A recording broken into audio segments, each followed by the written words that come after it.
sir କ'ଣ କହିବେ କାଲି ଯେଉଁ ରାଲି ହେଲା ପିଠିରେ ଦୁଲଦାଲିକିରି ଭୁସଭାସକିରି ବାଜିଛି ସାମ୍ବାଦିକ ମାଡ଼ ଦେଇଛନ୍ତି ମେଡ଼ିକାଲରେ ସାମ୍ବାଦିକ ପଡ଼ିଛନ୍ତି ବେଳା ଭଲ ଆମେ ଯାଇନୁ ସାମ୍ବାଦିକକୁ ମାଡ଼ ବସେଇଲେ ରାଲି କ'ଣ ଏଇଭଳିଆ ରାଲି ହୁଏ ରାଲି ତାର ଠିକ୍ ବାଟରେ ଯାଇ ରାଲି କରିଥାନ୍ତେ ସେ ଶୁଣିଥାନ୍ତେ କି ନାହିଁ ସେଗୁଡ଼ାକ ତାଙ୍କର ଅଭିଯୋଗ କରିଥାନ୍ତେ ଆପଣ କଂଗ୍ରେସକୁ ସିଧାସଳଖ ଭାବରେ କ'ଣ କହିବାକୁ ଚାହାନ୍ତି ଯେ ଏମିତି ରାଗିଛନ୍ତି ତାଙ୍କ ଉପରେ ନାଇଁ କଂଗ୍ରେସକୁ ସିଧାସଳଖ କଂଗ୍ରେସ ଠିକ୍ ବାଟରେ ରାଜନୀତି କରୁନାହାନ୍ତି ଆଗରୁ କରୁଥିଲେ କି ଆଗରୁ ସେ କରୁନଥିଲେ ଶୋଇଯାଇଥିଲେ ଏବେ ସେ କ'ଣ କରୁଛନ୍ତି ଆମର ଭକ୍ତ ଦାସ ଆସିଛି ଆମେ ପୁରା ଗୁଣ୍ଡାଗର୍ଦି କରିବୁ ସେ ଗୁଣ୍ଡାଗର୍ଦି ଯେଉଁ ପୂର୍ବରୁ କରିଥିଲେ ସେ ନାରୀ ନିର୍ଯାତନା କ'ଣ ତାଙ୍କ ପିରିୟଡ଼ରେ କ'ଣ ହେଇଛି ସବିନାରାୟଣ ହତ୍ୟାକାଣ୍ଡ ହେଇଛି ଅଞ୍ଜନା ମିଶ୍ର କ'ଣ ହେଇଛି ତାଙ୍କ ଅମଳରେ କହିଲେ ଦେହ କ'ଣ ହେଇଛି ସେଗୁଡ଼ା କହିଲେ ଦେହ କ'ଣ ହେଇଯିବ ସେ ପୁଣି ନାରୀ ନିର୍ଯାତନା ଲାଗି ଆଚ୍ଛା ଏଗୁଡ଼ା ଇସ୍ୟୁ ମୋତେ କହିଲେ ଆମେ ଦେଖିଲୁ ଗୋଟେ ଜଣେ ମହିଳା ଜଣେ ତାଙ୍କ ଡ୍ରେସ୍ କୁଆଡ଼େ ପୋଲିସ ମାନେ ମହିଳା ପୋଲିସ ଚିରି ଦେଇଥିଲେ କହିଲେ ମୋତେ ଡ୍ରେସ୍ ନଦେଲେ ମୁଁ ଏଠୁ ଉଠିବିନି ଧାରଣା ଦେବି ମହିଳା ପୋଲିସ କ'ଣ ବୁଝିଗଲା ମହିଳା ପୋଲିସ ଜଣକ କୁଆଡ଼େ କଂଗ୍ରେସର ଜଣେ ନେତ୍ରୀଙ୍କର ଡ୍ରେସ୍କୁ ଫାଡ଼ି ଦେଇଛନ୍ତି ଆଉ ସିଏ ବସିକି କହିଲେ ଯେ ମୋ ପାଇଁ ନୂଆ ଡ୍ରେସ୍ ଦିଅ ନହେଲେ ମୁଁ ଏଠୁ ଉଠିବିନି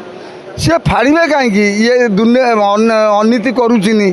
ଦଙ୍ଗା କରୁଚିନି ଆପଣଙ୍କୁ ଲାଗିଲା କିଏ କାଲି ଚେୟାର ପ୍ରଥମେ ପକେଇଲା ପୋଲିସ କ'ଣ ଆଗ ବାଡ଼େଇଛି ନା ଏମାନେ ଆଗ ଚେୟାର ପକେଇଲେ ପୋଲିସ ଆଦୌ ବାଡ଼େଇ ନାହାନ୍ତି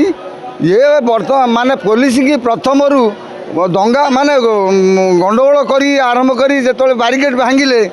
ଦୁଇଟା ବାରିକେଡ଼ ଭାଙ୍ଗି ତୃତୀୟ ବାରିକେଡ଼ ପୋଲିସ କଣ୍ଟ୍ରୋଲ କରିବନି ପୋଲିସ କଣ୍ଟ୍ରୋଲ କଲା ଚେୟାର ମାଡ଼ ହେଲା ଅଣ୍ଡା ମାଡ଼ ହେଲା ଢେଲା ମାଡ଼ ହେଲା ପୋଲିସ ଏଞ୍ଜଡ଼ ହେଲେ ତାପରେ ପୋଲିସ ଲାଠିଚାର୍ଜ କଲେ ପୋଲିସ ବାଡ଼େଇଲେ ସେମାନଙ୍କୁ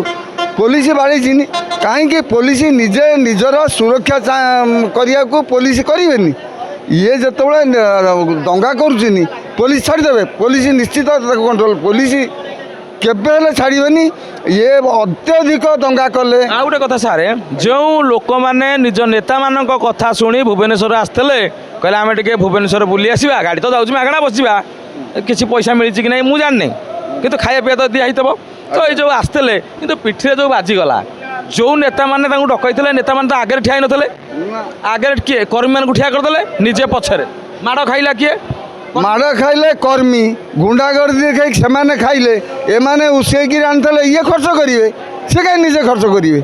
ଇଏ ଯେତେବେଳେ ଡାକିକି ଆଣିଚିନି ଆସ ଆମର ସେଠି ଦଙ୍ଗା କରିବା କି ସେଠି ରାଲି କରିବା ସେମାନେ ଆଇଚିନି ସେମାନଙ୍କୁ ଉସ୍କେଇ ଦେଲେ ସେ ଦଙ୍ଗା କଲେ ଦଙ୍ଗା କଲା ଭିତରେ ସେ ଯେତେବେଳେ ତାଙ୍କର କ୍ଷତି ହେଲା ଏମାନେ ସେ କ୍ଷତି ପୂରଣ କରିବେ ତାଙ୍କର ଆଜ୍ଞା ପଦେ କହିଲେ ଯାହା ବି ଯେଉଁ ଦଳ କରୁ କିଛି ମନା ନାହିଁ କିନ୍ତୁ ସରକାରୀ ଜିନିଷ ଲୋକମାନଙ୍କୁ ହଇରାଣ କରିବା ମାନେ ବ୍ଲକେଜ୍ କରିବା ରାସ୍ତା ଏ ଧରଣର ଘଟଣାବଳୀରେ ସେମାନଙ୍କୁ ଦଣ୍ଡ ନିହାତି ଦିଆଯିବା ଦରକାର ତେଣୁ ଛାଡ଼ ଇଏ ତ ଗଲା କଥା ଦିଦିଙ୍କ ପାଖକୁ ଯିବା ଦିଦି ଆମେ ବସୁଛ ବସ ଆଚ୍ଛା ଦିଦିଙ୍କ ପାଖକୁ ଯିବା ଆଚ୍ଛା ଦିଦି ବର୍ତ୍ତମାନ ଦିଦି ଆମ ରାଜନୀତିଆ ଲୋକ ନୁହନ୍ତି କ'ଣ କହିବେ ବର୍ତ୍ତମାନ ଆଉ ଥରେ ରାଜନୀତିକୁ ନେଇ ଗୋଟିଏ କଥା ଆପଣ କେଉଁ ଦଳକୁ ଭଲ ପାଆନ୍ତି ଆମେ ଦଳ ଫଳ କାହିଁ ଆମେ ବିଜେଡି କଂଗ୍ରେସ କେଉଁ ଦଳ ନା ବିଜେପି କେଉଁ ଦଳ ପାଇଁ ଗୋଟିଏ କଥା ସାରେ ଲୋକ କ'ଣ କହୁଛନ୍ତି କଂଗ୍ରେସ ଗୁଣ୍ଡାଗର୍ଦି କାଲି କଲା କଂଗ୍ରେସ କ'ଣ ଗୁଣ୍ଡାଗର୍ଦି ଦଳ ସେ ତ ଭଲ ଦଳଟା ଗାନ୍ଧିଜୀଙ୍କ ଅମଳରୁ ଅଛି ଏଇଟା ଶୁଣନ୍ତୁ ଯେଉଁ ଯିଏ ଆସୁଛି ଗୁଣ୍ଡାଗର୍ଦି ନଥିଲା ତ ଛବିରାଟି ହତ୍ୟାକାଣ୍ଡ ହେଲା କେମିତି କଂଗ୍ରେସର ଗୁଣ୍ଡାଗର୍ଦି ନଥିଲା ସବୁଠାରୁ ଭଲ ଦଳ ସେ ଭଲ ଦଳ କିଏ ମନା କରୁନି କିନ୍ତୁ ଗୁଣ୍ଡାଗର୍ଦି ନଥିଲା ତ ଛବିରାଟି ହତ୍ୟାକାଣ୍ଡ ହେଲା କେମିତି ଏଇଟା ଗୋଟେ କଥା ଛବିରାଣ ହତ୍ୟାକାଣ୍ଡ କେମିତି ହେଲା ଆଉ ଛାଡ଼ ଆଗକୁ ଟିକେ ବଢ଼ିଆ ଆଉ କ'ଣ ଅଛି ଆଉ କ'ଣ ଅଛି ଆଉ କ'ଣ ଛାଡ଼ ତ ଆମେ ଜାଣିବାକୁ କଂଗ୍ରେସ ଏତେ ଗୋଟେ ବଢ଼ିଆ ଦଳ ଆପଣ ରାଗୁଛନ୍ତି କଂଗ୍ରେସ ଦଳ ଉପରେ ନାଇଁ ମୁଁ ରାଗେନି ତ ମୁଁ ସତ କଥାଟା କହେ ସତ କଥା କ'ଣ ସବୁ ଦଳ ଗୁଣ୍ଡା କରିଦିଏ କାହାର ଗୁଣ୍ଡା ନାହିଁ ସମସ୍ତଙ୍କର ଅଛି ରେ ବାବା ଯେଉଁ କର୍ମୀମାନେ ଆସୁଛ ନେତାମାନଙ୍କ କଥାରେ ଶୁଣିକି ପିଠିରେ ଜଳା ତେଲ ମାରିକି ଆସ କାଲି ସକାଳୁ ମାଡ଼ ଖାଇଲେ ସେ ନେତା 50,000 ଟଙ୍କା ତମକୁ ଦେବନି ଅନୁକମ୍ପାମୂଳକ ସାହାଯ୍ୟ ନନା ଜୟ ଜଗନ୍ନାଥ ନନା ଆସିଛନ୍ତି ଚନ୍ଦନ ଲଗାଇବା ପାଇଁ ଦିଅ ଲଗା ମୋର ଲଗାଇ ଦେଉଛି ଜୟ ଜଗନ୍ନାଥ ଏଇଠି ନନାଙ୍କୁ ଗୋଟେ କଥା ପଚାରିବା ନନା ପାଖକୁ ଆସ ଗତକାଲି କଂଗ୍ରେସ ମାନଙ୍କ ମାନେ କଂଗ୍ରେସର କର୍ମୀମାନଙ୍କ ଉପରେ ମାଡ଼ ହେଲା କ'ଣ କହିବେ ଆକୁ କ'ଣ କହିବା ମାଡ଼ ହେଲା ଗଣ୍ଡଗୋଳ ଜାମିଲା ହେଇଥିବ ମାଡ଼ଗୋଳ ହେଇଥିବ